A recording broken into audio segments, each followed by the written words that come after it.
Prepara-te para um podcast leve, animado e com zero filtros. O meu nome é Soraya Gonçalves e este é o Diz-me Lá. Sejam muito bem-vindos ao Diz-me Lá. Esta semana nós temos aqui um especial Dia dos Namorados. E eu não podia estar sozinha, não é? Tenho comigo um terapeuta muito conhecido pelos portugueses, porque vai às nossas televisões, e com mais de 20 anos de experiência, Fernando Mesquita! Palminhas, doutor! Doutor, como é que é ser um dos poucos homens em Portugal que as mulheres dão ouvidos? É verdade ou não? É verdade. E é curioso porque às vezes nós pensamos que as mulheres podem ter algum tabu em procurar ajuda de um sexólogo, mas a verdade é que as coisas andam muito equilibradas. Aquilo que eu sinto muitas vezes é que os homens têm mais facilidade em procurar outros homens que façam terapia sexual e mulheres também procuram terapeutas sexuais masculinos, o que por vezes poderia parecer um bocado estranho, não é? Mas há mulheres que de facto sentem uma maior empatia, uma maior necessidade de procurar alguém do sexo oposto para comunicar sobre estas questões. E das suas pacientes, têm mais mulheres ou homens? As coisas andam muito equilibradas. Equilibrado. Exatamente.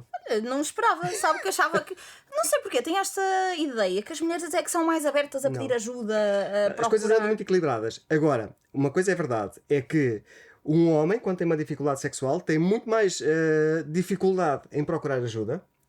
E quando estão numa relação heterossexual, por exemplo, quando procuram ajuda, já a relação está muito desgastada, já a parceira não tem tanta paciência para o processo. Enquanto que as mulheres, quando têm uma dificuldade sexual, procuram ajuda mais rapidamente. Ou seja, não há tanta dificuldade em pedir a ajuda da outra pessoa, e aqui o homem, nos casais heterossexuais, está mais predisposto também para todo o processo, que por vezes leva algum tempo, não é? Não são soluções imediatas. E isto porque o doutor também faz muita terapia de casal, não é? E esta semana tivemos o nosso Dia dos Namorados. Daí isto ser um episódio especial para este dia. E eu gostava muito de abordar este tema, que é... O doutor dá dicas, ou há pessoas que o procuram para terem dicas de como apimentar a relação? Há pessoas que procuram por tudo e por nada. Pois, acredito. A verdade é que, em termos da terapia sexual e terapia psicologia em geral, procuro trabalhar três grandes áreas. Principalmente quando estão numa relação, procuro trabalhar a dificuldade que a pessoa apresenta. Pode ser uma disfunção erétil, uma ejaculação prematura, dificuldade em ter o orgasmo, ou dificuldade na comunicação do casal. Procuro trabalhar a questão da autoestima, porque muitas vezes quando as coisas não estão bem na intimidade... Quando uma pessoa não está bem, contamina a relação. Exatamente. Não é? A autoestima do próprio e da outra pessoa acaba por ser afetada, e trabalha a relação. E isto, aquilo que eu costumo dizer é que 20% do processo é o momento que nós estamos, os outros 80% são exercícios que muitas vezes são sugeridos aos casais para fazer, para melhorar as questões da intimidade, da comunicação e do próprio desempenho sexual. E que exercícios seriam esses? Começando com exercícios para a relação. Aquilo que eu procuro fazer, um dos primeiros exercícios logo, é um exercício que cada um faz uma lista com pelo menos 10 coisas que o outro fez ou que gostaríamos que ele fizesse. Okay. Porque muitas vezes quando nós entramos numa relação amorosa, estamos muito disponíveis para a outra pessoa, não é? E depois vai-se desgastando. Exatamente. Não é? Acomodamos-nos. Começam a surgir outras prioridades. Se calhar o trabalho passa a ser uma prioridade em relação à relação, os filhos, a família. Muitas vezes esquecemos da outra pessoa. Pois, acaba por ficar para segundo plano. E aqui o que eu sugiro é, façam uma lista com pelo menos 10 coisas. Depois de fazerem essa lista, partilham a lista um do outro e todos os dias olham para a lista e procuram fazer uma coisa dessa lista da outra pessoa. Isso é muito giro, porque às vezes até em pequenas coisas do dia-a-dia podemos suscitar um desejo sexual maior, e às vezes nem tem nada a ver com sexualidade, não é? Sim. É tipo só sentir se calhar um maior cuidado para consigo, ou sentir que, por exemplo, na mulher, não é? Uma mulher gosta muito de ser ouvida. Sim. Não é? Os homens também gostam. Sim, os homens também gostam, sim. Pronto, eu estou a falar do meu lado. Exatamente. Mas, por exemplo, sentir que uma pessoa é ouvida, que é escutada, acaba por se calhar até apimentar a relação sexual sem estar diretamente ligado. Disseste aí uma coisa muito interessante, que é a questão da sexualidade, porque nós muitas vezes pensamos em sexualidade ser só sexo, mas sexualidade é precisamente isso, não é? É a comunicação, é a partilha de afeto, é a partilha daquilo que nós sentimos, dos nossos medos, das nossas fantasias. Isso também é sexualidade e, portanto, é muito importante trabalharmos nisso. Outro exercício que eu costumo fazer é o exercício dos elogios, e passa um bocado por aquilo que estás a referir, que é, nós culturalmente estamos muito habituados a receber informação através dos castigos, das más notas, das punições. É a forma como nós muitas vezes somos educados. Mas na maioria das vezes não sabemos lidar com elogios. Exatamente. Eu tenho esse mal, não Exatamente. sei bem. Ou seja, muito provavelmente, se nos disserem essas calças ficam-te mal, recebemos muito melhor essa informação do que se disserem olha, estás muito bem, estás muito bonita, não é? Porque até pensamos, que estranho, porque é que estás a dizer isso? Eu acho que isso até me acontece. Às vezes alguém diz, essa camisola é muito bonita. Tu, sim, olha, comprei na Bershka. Mas ninguém perguntou onde é que compraste. Mas não é, mas nós às vezes acabamos por fazer existe esse incómodo. Então aquilo que eu procuro fazer é todos os dias fazermos um elogio ao nosso parceiro. Isso é muito importante. O que é que isto vai fazer? Vai fazer com que estejam atentos às coisas boas um do outro na relação. Porque muitas vezes, quando as coisas não estão bem na relação, nós temos a tendência para ver aquilo que é mau. E o que é mau passa a ser péssimo e o que é bom muitas vezes passa despercebido. E aqui é tentarmos mudar estas lentes, não é? Nos casais e tentar... Isso até porque muda a própria autoestima. Eu acho que, não é? Nós tivermos um parceiro que nos elogia, tipo, estás bonita, isso fica-te bem e tal... Não é? A nossa própria autoestima também melhora e faz-nos estar melhor na relação porque nós sozinhas também estamos melhor. Exatamente, exato. Não devemos fazer depender a nossa felicidade pelos elogios do outro, não é? Claro. Ou seja, aquilo que eu costumo dizer é que a felicidade depende de nós. Outra pessoa será um acrescente para a nossa felicidade. Claro. O problema é que muitas vezes nós entramos em relações amorosas a pensar que esta pessoa vai me fazer feliz. Não é? Não é suposto. Depois, é suposto esta pessoa ser feliz comigo. Exatamente, sermos os dois felizes, fazermos um caminho a dois. O problema é que, se nós vamos com esta ideia de que esta pessoa me vai fazer feliz ou que eu preciso de uma relação para me sentir feliz, se eu depois não me sinto feliz, começo a questionar a relação. Mas isso é um grande peso que estamos a pôr na relação, não é? E às vezes até há pessoas que verbalizam, mesmo em contexto de clínica, que é eu quero fazer a minha parceira ou o meu parceiro feliz, não é? Mas aí tenho que referir que não pode, não deve assumir essa responsabilidade de fazer a outra pessoa feliz. Deve contribuir para essa mas felicidade. Não tem essa responsabilidade, não é? Exatamente. Mas doutor, não é mito que as relações de longo prazo acabam por esmorecer um bocadinho sexualmente? Pode ser um mito. Pode ser um mito. Pode ser um eu mito. por acaso achava que... Ou seja, eu recebo casais que têm muitos anos de relação e que a intimidade está muito boa.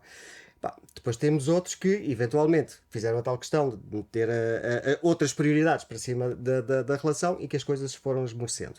Agora, também de acordo com os estudos, aquilo que se tem verificado é que, por exemplo, em termos de desejo sexual, o primeiro estudo foi feito por Rosemary Basson, que estudou muito a questão da sexualidade feminina, e a primeira publicação que ela fez em relação a esta questão, ela verificou que as mulheres, ou seja, existem dois tipos de desejo sexual. O desejo sexual espontâneo, que é eu tenho vontade e vou procurar a minha parceira ou o meu parceiro, que de acordo com os estudos dela é muito semelhante entre o homem e a mulher nos primeiros anos da relação, nos primeiros 2 anos da relação, e depois deste período, ou após o nascimento do primeiro filho, existe uma tendência para as mulheres apresentarem outro tipo de desejo sexual, que é o desejo sexual responsivo. Ou seja, elas não têm tanta iniciativa sexual, mas se existir algum tipo de envolvimento, até vai. Algum tipo de sexualidade, esse desejo sexual pode surgir. Não quer dizer que vá surgir obrigatoriamente. Então temos de ter homens ativos, não é? Sedutores, que de alguma forma, a tal questão de muitos homens em relações heterossexuais, quando chegam, referem, eu gostaria de chegar a casa e a minha mulher já está preparada e não sei quanto. E eu tenho que lhes explicar, olha, mas de acordo com os estudos, isso muito provavelmente vai ser mais difícil, não é? Mas, eventualmente, se o homem, de alguma forma, durante o dia, for prestando atenção às necessidades da mulher, se forem comunicando, se calhar esse desejo sexual, ou seja, os preliminares não começam quando nós despimos a roupa. Não é? Era aí que eu queria chegar, não é? Começa num olhar, começa num elogio, também estávamos a falar da questão dos elogios. A verdade é que cada vez mais também recebo homens a dizerem precisamente a mesma coisa, que também têm mais desejo sexual responsivo do que desejo sexual espontâneo. Mas então, se toda a gente ficar à espera, o que é que acontece? O que é um problema. Ainda por cima, há uma coisa que muitos casais fazem, que é tipo um guião sexual, onde existe sempre o mesmo padrão em termos sexuais, e depois começa a surgir outro fenómeno, que não é uma falta de desejo sexual, porque o desejo sexual existe, mas é uma coisa que é o aborrecimento sexual. Era isso, estava a ouvi-lo e estava a pensar nisso, pois, porque acaba por ser aborrecido. Sim. Que o guião seja sempre o mesmo. Exatamente. Não é? Quando nós já sabemos, esta hora, naquele dia, é para isto. Já nem apetece. E mais do que isso vamos começar com beijos, depois fazemos sexo oral, depois fazemos não sei quanto, acabamos na penetração. Ou seja, sempre a mesma coisa. coisa. Não é? E aí a necessidade de inovar. E outra questão que muitas vezes os casais têm a tendência a pensar: sexo é penetração. Mas aquilo que nós temos que tentar explicar é que muito sexo mais. é muito mais do que isso. E aquilo que eu costumo dizer é: eu até posso ir a um restaurante e gostar muito de uma refeição, mas não tenho que comer sempre aquela refeição, posso experimentar outros pratos, não é? E o sexo também é a mesma coisa. Se calhar eu posso gostar muito da questão do coito, mas não tenho que acabar sempre em coito. Sim, não tem de ser sempre a mesma coisa. Assim como a ideia de que quando um homem ejacula ou tem orgasmo, também vamos falar um bocadinho sobre isso, mas quando um homem ejacula que a relação acaba, mas não tem que acabar. Não tem de acabar. Porque, não é? Tem muitas mulheres que se queixam disso, que é, muitas vezes ele acaba primeiro e depois elas Acabou. não é? Exatamente. Mas eles têm outras coisas que podem explorar, Exatamente. teimosigas. Exatamente. E se houver essa tendência, podem eventualmente até começar a procurar dar mais prazeres à companheira, de alguma forma. Aquilo que se costuma dizer é que um homem leva para aí 5 segundos para ficar excitado, a mulher leva 5 ou 10 minutos para conseguir ficar mais excitada, não é? Claro. Começamos numa corrida desigual. E se ficarmos focados depois mais no prazer do homem, muito provavelmente o homem terá muito mais dificuldade em controlar o orgasmo do que a mulher em conseguir ter o orgasmo. Não acha que, por exemplo, os casais, quando há estes dias, por exemplo, Dia dos Namorados, toda a gente se lembra de ser romântico, mas muitas vezes não são durante o ano inteiro, não é? Exatamente. Toda a gente, não é? No Dia dos Namorados há um quarto cheio de pétalas e velinhas e tudo, mas devia ser todo, se calhar, não é todo o ano. Mas... Se calhar o dia 14 de Fevereiro deveria de servir para os casais se afastarem e os restantes dias do ano serem para se unirem. Sim, é? só um dia de afastamento e depois outros todos a contribuir. Sim, mas é a tal questão, o investirmos na relação diariamente e não só em épocas especiais, nas férias, porque há muitos casais também acontece isso, que é, as coisas não estão muito bem na relação e pensam, ok, as coisas não estão bem, nós não precisamos estar a falar neste momento, não discutimos o que nos incomoda, nas férias vamos tratar disso. Não é? Mete-se uma grande pressão nas férias. Eu, por acaso, o doutor há de saber melhor do que eu, mas eu já li isso a algures, que a maioria dos divórcios é sempre no pós-férias. Exatamente. É por isso que me está a dizer. Exatamente, no pós-férias ou no início do ano, que é quando também existe aquela coisa das resoluções. Pós-festas, não é? Pós-festas, resoluções, eu este ano quero ser Exatamente, livre, empoderada. Exatamente, e aquilo que nós verificamos de facto em contextos clínicos é que existe um grande pedido de ajudas em termos de terapia conjugal após as férias e após este período. E mais dicas para apimentar a relação, doutor? Mais dicas para apimentar a relação. Brinquedos sexuais, por exemplo. Ok. Não é? Ainda existe muito preconceito, principalmente nos homens, se as mulheres utilizarem brinquedos sexuais, porque estás-me a substituir por um brinquedo, não é? Isso também podemos ver, se calhar, por exemplo, a masturbação. O homem, se calhar, tem mais tendência, ou às vezes ou não, para a pornografia ou para a masturbação, Exatamente. e não quer dizer que substitua a mulher. Exatamente. São só prazeres diferentes, não é? Embora também existam casais onde, isso depois depende dos acordos que são estabelecidos no casal, não é? Há casais onde cada um se pode masturbar e isso não é considerado uma traição, e há outros onde o facto de um dos elementos se masturbar é considerado uma traição. Acho que há muita gente a pensar isso assim. Ainda há muita gente a pensar assim. Que estranho. É verdade. Porque é assim, não é? E eu percebo, não está a ter a relação com ele, mas não está a ter com ninguém. É uma coisa pessoal, não é? Tanto para um lado como para o outro, permite descobrir o que lhe dá prazer e depois comunicar à parceira sobre aquilo que lhe dá prazer. Eventualmente, se foi com brinquedos sexuais, utilizar os brinquedos sexuais também em casal, não é? Também é uma pessoa. dinâmica que podem Exatamente. introduzir. E eu por acaso vi uma coisa muito engraçada. Não sei se o doutor viu que a Cláudia Raia, a atriz brasileira, disse que tem 17 vibradores. Há assim tantas funcionalidades diferentes em vibradores. Há texturas diferentes, há tamanhos diferentes, há ritmos, porque muitos dos vibradores têm. Mas quase todos têm assim muitas velocidades, ou não? Depois depende. Nós também temos vários tipos de roupa. E gostamos, se calhar, de ir experimentando coisas diferentes, não é? Mas 17, eu posso até ter assim um gavetão só para eles todos. Pronto, tem grande possibilidade de escolha. Eu não acho nada mal em relação a isso. Assim como não acho mal nenhum se um homem se masturbar e se visualizar pornografia. O problema passa quando este tipo de comportamentos passa a ser exclusivo. Se eu estou numa relação amorosa e prefiro regularmente e de uma forma consistente masturbar-me ou ver pornografia e não procuro a minha parceira ou o meu parceiro, aí isso sim, é um problema, isso pode haver um problema. Agora, se é uma coisa equilibrada, onde existe prazer... Até podem ver juntos.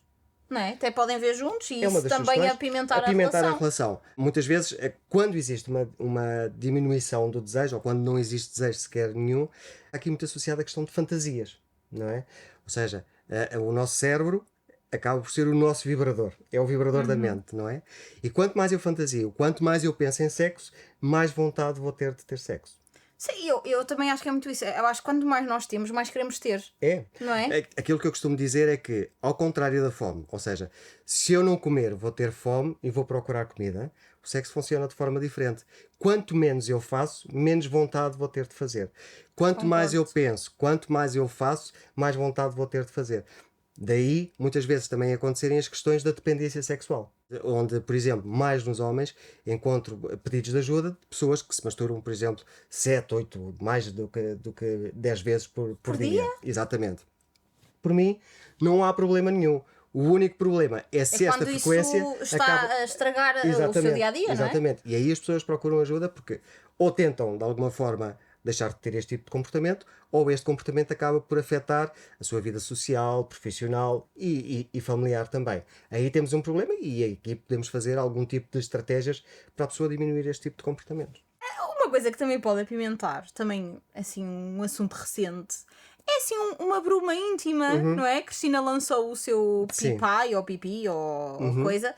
Isso também pode ser considerado um apimentar a relação, porque entrei num dos diretos da Cristina e vi muitos comentários de pessoas a dizer eu usei e o meu marido adorou, e às vezes ao contrário também. Isso pode mesmo suscitar alguma coisa? Sim, o produto que a Cristina lançou não é uma grande novidade, porque existem muitos produtos semelhantes, se calhar. Esta polémica toda que tem surgido é porque é a Cristina, Pois, claro. não é? Sim, tudo que ela lança. E há pessoas que odeiam e que adoram a Cristina, portanto vamos ter sempre comentário. Agora, há alguns cuidados que devemos ter neste tipo de produtos. Não estou a falar só do produto da Cristina, estou a falar neste Sim, tipo de produtos. deste género. De alguma forma, podem provocar infecções, podem mascarar infecções, porque se nós estamos a pôr um produto que tem um determinado odor, podemos estar a mascarar infecções vaginais, Ok, não que tinha também pensado têm nisso. determinados odores. Sim. E de alguma forma também o estar a colocar um produto diretamente na vulva vai alterar a flora O vaginal. pH, não é? Pois. Exatamente, ou seja, o corpo está preparado para funcionar. Muitas vezes, quando nós colocamos determinados produtos, podemos alterar esse funcionamento e nem sempre é para bem, não é? Claro.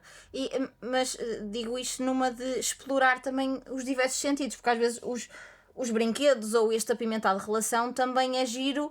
Se calhar, olha, aqui neste caso, aparecer com um cheiro novo para apimentar, ou uma lingerie nova, sei lá, umas algemas, umas penas, algemas. uma qualquer coisa. Uma venda, por exemplo, Uma não é? venda, sim. Aquilo que se costuma dizer é que quando nós inibimos um dos sentidos, os outros vão ficar muito mais apurados, não é? E o facto de termos a visão tapada vai-nos estar muito mais, tornar muito mais sensíveis ao cheiro, ao toque. Portanto, isto é uma coisa que os casais podem explorar bastante. Sim. Até porque a novidade é uma coisa que excita, não é? Por isso é que os relacionamentos recentes também normalmente têm muito, muito cariz sexual, não é? Exato. Por causa disso. O descobrir, não é? O desembrulhar. Não sabemos o que é que vai aparecer, Ok. tipo surpresa! Exatamente. Portanto, tudo isto acaba por ser criar bastante excitação. Assim como, por exemplo, o secreto e o proibido. Não é? Que são talvez os principais afrodisíacos das relações extraconjugais. O estarmos a fazer uma coisa escondida, uma coisa proibida, muitas vezes é aquilo que vai apimentando a relação. Não é por acaso que quando uma das relações extraconjugais é desvendada, acabam por terminar porque deixou de ter o savoir-faire. Não é? É, havia aquela coisinha do proibido, não é? Isso até pode ser considerado um fetiche. O que é um fetiche? Um fetiche, muitas vezes as pessoas fazem confusão entre fetiche e fantasia. Porque muitas vezes as pessoas dizem, eu tenho um fetiche de usar algemas, por exemplo, como estávamos aqui a falar. Mas se eu não tiver de usar sempre as algemas, e se eu me sinto excitado e tenho prazer sem as algemas, então não temos um fetiche, temos uma fantasia. Fetiche, temos sempre de ter aquilo, é isso? Exatamente. O fetiche vem da palavra feitiço, não é? Estamos Ok. enfeitiçados por aquilo. Por aquilo. Ok. E existem fetiches, quer seja por roupas, quer seja por determinadas partes do corpo que não seja a parte genital, e também por comportamentos sexuais. Aqui entramos, por exemplo, Na bondage, no ok. BDSM, não é? As fantasias são aquilo que nos passa pela cabeça, que pode ou não ser concretizado, mas que não dependemos disso para sentirmos excitação e prazer sexual. Fazer sexo na praia, fazer sexo em público, fazer sexo com o vizinho ou com a vizinha, portanto, Sim, é tipo aquela checklist só, não é? exatamente. Às vezes são concretizados e temos vontade de repetir este tipo de comportamento, às vezes ficam só na nossa mente e não é por isso que somos mais ou menos perversos do que aqueles que não os têm. Então, doutor, se, por exemplo, dentro de um casal, uma pessoa, por exemplo, tem uma fantasia de ou gosta frequentemente, por exemplo, de sexo anal e outra pessoa não gosta. Isso é uma questão que, na minha opinião, deve ser logo falada no início da relação, não é? Ok. E muitas vezes não dizer logo nunca farei isso ou preciso disso. Vão-se conhecendo, eventualmente, se, por exemplo, falar da questão do sexo anal, tentarem arranjar alternativas. Sim, quem diz sexo anal diz outra Outro coisa, tipo não é? qualquer. Mas no que eu me referi é como gerir isto? De uma pessoa quer muito algo e a outra não gosta, por exemplo. Comunicação. A comunicação é, sem dúvida, a base para a resolução de muitos destes problemas. Tentarmos encontrar aqui um meio termo. Muitas vezes posso gostar de uma determinada coisa, mas se a outra pessoa não estiver disponível, também temos de respeitar os limites. Eu também, se não quero fazer determinada coisa e se o faço só para agradar a outra pessoa, tenho que perceber se de alguma forma não me estou a desrespeitar a mim próprio. O doutor já recebeu este tipo de pacientes? E que tipo de fetiches estranhos é que existe? Agora sou curiosa. O mais comum a questão dos pés. Dos pés. Era esse Pois, mesmo. há gente a ganhar muito dinheiro com estas coisas, não é? Era esse que eu ia referir. O mais comum. Mas depois temos questões de BDSM, por exemplo. Isso é aquelas cordas, não é? Não obrigatoriamente cordas. O BDSM é um acrónimo para bondage, que é a questão das cordas. Das cordas, ok. Dominação, sadismo e masoquismo. Okay? E aqui, por exemplo, podemos ter a questão dos chicotes, das algemas, ou seja, os jogos que podem ser feitos. Temos a questão da dominação na mulher, não é? A dominatrix, onde muitas vezes são homens que têm determinados cargos de chefia, que procuram um papel diferente. São jogos de papéis, não é? E depois temos outros fetiches, por exemplo. A questão do froteirismo. Já ouviu falar? Froteirismo? Não. Aquelas pessoas que nos transportes públicos gostam muito de se encostar às outras pessoas. Ai, que horror! Exatamente. Temos a questão do voyeurismo, que é estarmos a ver outras pessoas sem o consentimento ok. delas. Quando elas estão a ter relações e assim. Exatamente. E o exibicionismo, que é exporem os órgãos genitais a terceiros. Ok. Tipo um maluquinho a correr na rua. Aquela imagem que nós temos, não é? E isto acaba por ter implicação em termos legais. E muitas vezes é isto que faz com que as pessoas procurem ajuda de um terapeuta sexual, porque têm este tipo de comportamento, é isto que os excita, mas depois, se há um processo judicial, eles precisam de ter algum acompanhamento psicoterapêutico. E é possível reverter esse tipo de... É muito complicado, porque aquilo que não existe 100% de certeza, mas muito daquilo que é defendido é que um fetiche acaba por ser como uma orientação sexual. Eu não consigo mudar a orientação sexual de um heterossexual para um homossexual ou para qualquer outro tipo de orientação, assim como muitas vezes não consigo alterar este tipo de comportamento. Agora, existem técnicas que nós podemos fazer. Vamos supor um homem que sinta a excitação apenas pelos pés da companheira. Então podemos fazer aqui uma desensibilização. Ou seja, de alguma forma fazer com que ele, inicialmente, possa estar focado no prazer da mulher, mas quando sentir que está prestes a chegar ao orgasmo, evitar olhar para o pé da mulher. Ou seja, aos poucos vamos tentando desviar a atenção dele para o foco, que é a própria parceira, em vez de estar só numa determinada parte do corpo. Agora, cada vez mais, com as redes sociais, há a possibilidade de encontrarmos pessoas com o mesmo tipo de fetiche e as coisas tornam-se um bocadinho mais fáceis de encontrar parcerias neste tipo de jogo. Isso é uma das coisas que se fala logo? Isso é uma das coisas que se fala logo quando se começa a falar mas é com um alguém? problema, por exemplo, se eu tenho algum tipo de fetiche, eu entro numa relação e não comunico isso à minha Pois parceria. depois torna-se, é uma E bola de depois- neve, não é? E depois, ou não consigo ter prazer suficiente quando estou sexualmente com outra pessoa, ou então se comunico, a outra pessoa pensa, vai julgar-me porque não fui totalmente honesto sobre aquilo que eram as minhas E tem necessidades. razão, não é? Eu acho que Exatamente. devemos ser logo Abrir o sinceros jogo, abrir o desde jogo. o início. As relações cada vez estão a sofrer mais alterações, não é? Pois. Não quer dizer que nunca que não existissem, mas se calhar agora temos uma maior visibilidade delas. Estas relações abertas, a relação de pessoas do mesmo sexo, cada vez existem mais também visíveis, as relações monoparentais, onde uma mulher ou um homem tem apenas um filho, as relações onde, por exemplo, têm a relação, mas cada um tem o seu espaço, a sua casa, não é? O que é difícil. Acredito que fosse o desejo de muitos, mas que Há não mais existe. independência, não é? Há mais independência, só que não, em termos económicos é muito difícil Pois, de é mais complicado. conseguir manter isso, não é? E então temos aqui uma grande variedade. Pá, e o importante é que as coisas se vão transformando. Se calhar a tal questão da monogamia que está a sofrer aqui algum tipo de modificação e vamos ver até onde é que isto nos vai levar. Pois, olha, nós Event- estamos aqui para ver. Eventualmente, ainda não temos, mas se calhar vamos ter as relações com androides. Ai, acha que isso vai acontecer? Já começamos a ver isto, já existem mesmo. Estávamos a falar há pouco de fetiche. Já existem fetiches de pessoas que têm Sim, já sexo. existem as bonecas insufláveis, As bonecas, essas coisas. mas cada vez mais as coisas estão com a inteligência artificial. Cada vez estamos a ver mais bonecas que de alguma forma comunicam com a outra pessoa, que de alguma forma. Assim era fácil, ela é só pôr lá no computador o que é que a gente gosta, ela faz. Exatamente, exatamente. Pronto, vai sempre agradar. E daqui eu Ai, acredito. mas aí vai-se perder muito. Que Claro, tristeza. claro. Ai, Mas, isso mas já vai se ser está a muito triste. perder desde há muito tempo, quando, por exemplo, as crianças são estimuladas a estar em frente aos monitores, a ver o telemóvel, a ver os Sim. jogos, Já e não desde estão a pequeninos. socializar, não é? Já estão habituados a trabalhar, a estar com máquinas. E depois, em fase adulta, têm muita dificuldade em em criar relações. E isto acaba por ser um problema que cada vez mais estou a encontrar também em contexto clínico, que é a dificuldade não só de estabelecer relações sociais, porque não têm as aptidões que seriam necessárias, mas também a falta de capacidade de falar sobre aquilo que estão a sentir. O doutor acha que em Portugal as pessoas dentro das relações sabem comunicar? As pessoas, quando chegam à clínica, dizem sempre que nós comunicamos muito, nós falamos muito. E comunicam e falam, mas Mas são sinceros. não, o problema é que não falam sobre eles. Pois. Não é?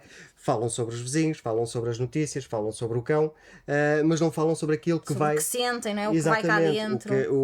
Os medos, as fantasias, ou seja, se calhar falam, mas não comunicam. Um exercício para os casais que tiverem esta dificuldade, se calhar fazerem uma reunião semanal, Boa. onde vão partilhar tudo aquilo que sentiram que os aproximou mais e que os afastou. É que giro, isso Não é é? giro. Olha, gostei muito durante a segunda-feira, quando fomos jantar, poderíamos repetir mais vezes isto, e gostaria que tu, se calhar, de alguma forma, chegasses mais cedo a casa para termos mais tempo para nós. Pôr no calendário, às segundas-feiras, às 9 da noite, vamos ter Uma a nossa reunião conversa semanal. Exatamente. Olha, isso é muito giro. Vou implementar. Comunicar. E assim vamos ter casais mais comunicativos e se calhar relações mais fortes e mais duradouras. Sim. Muitas vezes, quando nós comunicamos, comunicamos a apontar o dedo. Não é? Tu isto, tu aquilo, não Sim. sei quanto. Tu não fazes felizes, tu não sei quanto. Então, devemos começar a comunicar com o eu. Ou seja, eu sinto-me triste quando chegas a casa sem avisar, por exemplo, porque penso que não te preocupas comigo. Não é? Ok. Ou seja, o eu, o que me faz sentir pelo determinado tipo de comportamento.